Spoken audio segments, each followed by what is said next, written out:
We made it, everyone. Welcome into NBA Now. I'm your host, Harris Rubenstein. Today's the day. NBA tip-off. The season begins today. Celtics, 76ers, Warriors, and the Thunder. We'll take you guys through those games a little bit later as well. Get your questions in right now. We will be doing a live Q&A here on the show right after we do our 10 bowl predictions for this upcoming season. So get in those questions. We will answer anything and everything you throw at us. So put them in YouTube comments, put them in Facebook comments. We want to know what you guys want to know about this upcoming NBA season. So without further ado, let's get right into our first rumor. Let's start with Paul Allen, unfortunately passing away yesterday at the age of 65. Paul Allen is one of the most incredible people that this country has seen in the past century. He co-founded Microsoft. He was one of the great technologists of our time, owns both the Trailblazers and the Seattle Seahawks, and helped keep the Seahawks and the Portland Trailblazers in Seattle and Portland, respectively. Paul Allen was one of the best sports owners that we had in the entire country. His loss cannot be understated. He did die due to complications from non-Hodgkin's lymphoma, which he was diagnosed with a couple weeks ago. Terrible loss for the sports community, terrible loss for the NBA and NFL community, terrible loss for the world. He really is. Paul Allen was one of the good guys, and it will be interesting to see how people carry on his legacy going forward. But our condolences to the Allen family and to all of his friends as well. Just, you want the bad guys to die and the good guys to live. It's just unfortunate that Paul Allen had to leave us so soon. 65 is pretty young for 2018. Let's update you guys on what's going on with Jimmy Butler. The update? Yeah, not much. Butler met with Glenn Taylor to discuss his future. That's the owner of the Minnesota Timberwolves. And seems that the Timberwolves are going to continue to try and trade Jimmy Butler. But in the meantime, Butler's just going to play.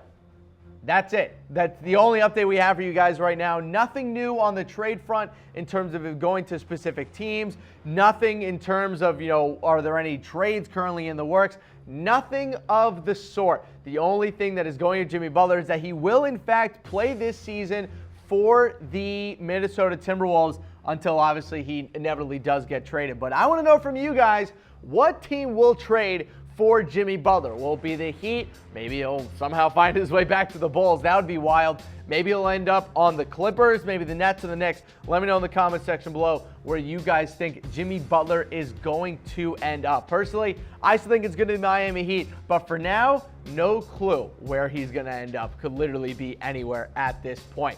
All right, let's update you guys on a little restricted free agent business.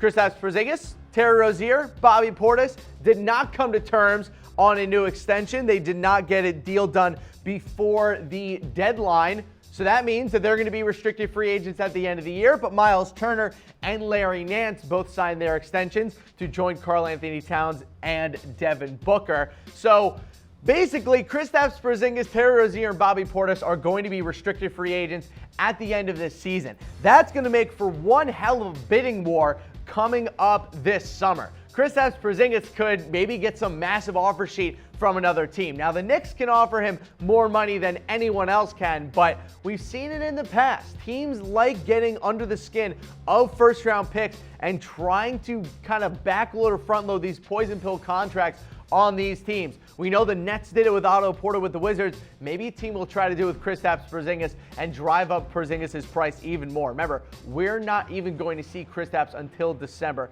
so keep that in mind as this season continues on. Let's go to our next rumor here. Kemba Walker will not talk about his free agency. Seems that he doesn't really want to talk about it at all. He mentioned it to multiple reporters. I don't want this to be the theme of the season. Said he's not going to talk about it. He's not going to listen to anyone about it. He's going to be an unrestricted free agent at the end of the year.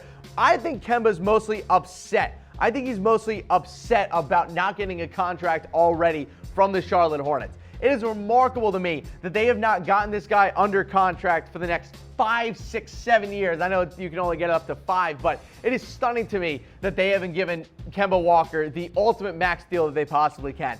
He is statistically and both reputation-wise the best player in the history of the franchise. Most points, most assists, has been there the longest. Kemba Walker is the best player in the history of the Charlotte Hornets franchise. I'm sorry, Chris Paul. I'm sorry, Tyson Chandler, Larry Johnson, Del Curry, whatever it is.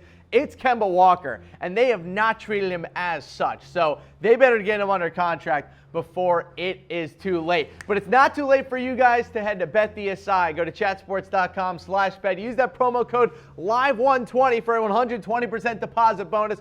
All of these beautiful, beautiful NBA prop bets came out over the past week, and we will be going through a lot of them during my 10 bowl predictions. But if you guys want to put some money down on who you guys think is going to win the NBA title this year, use that promo code LIVE120 for a 120% deposit bonus.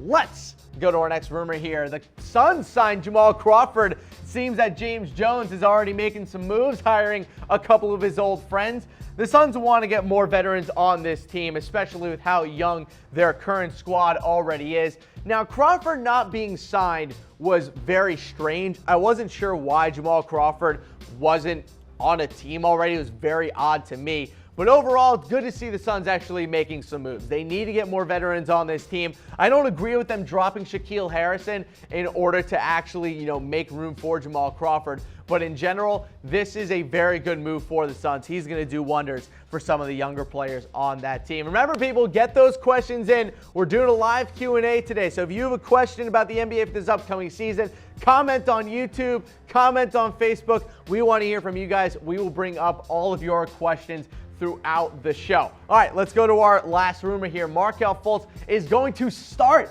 tonight for the Philadelphia 76ers. Yes, he will start over J.J. Redick at the 2 spot. Markelle Fultz looked much improved during the preseason, so this is great to hear for Markelle Fultz's development. And hey, if it doesn't work out, it's fine. You can just start J.J. Redick and have Markelle Fultz come off the bench. Now, this game tonight is going to be awesome. 76ers, Celtics, 8 o'clock in Boston. I'm pumped for this game, people. It is going to be such a fun way to tip off the season. A newly found rivalry, because these teams haven't always been rivals. I don't believe in that. The rivalry has now been reignited. Both teams are going to be top-flight teams in the Eastern Conference this year. The Celtics are stacked this year. They have 2 starting fives on this team right now. They go 12 deep. It is going to be great to see what they do this year with their first official title run with Gordon Hayward and Kyrie Irving both healthy. And the 76ers, look, this is one of the best young teams in the NBA. Ben Simmons, Markelle Fultz, Dario Saric, Joel Embiid, along with Robert Covington. This is going to be one of the better teams in the NBA, and it's great to see both of them being, just flaunted out there by the NBA. Watch these 2 teams. These are the 2 teams to watch in the Eastern Conference this year. So will Markelle Fultz have a good season? Type 7 for yes or type 6 for no. I'm throwing up a 7. I say yes. I think that Markelle Fultz is going to have a good season this year. What defines a good season for Markelle Fultz? Probably averaging double-digit points, maybe around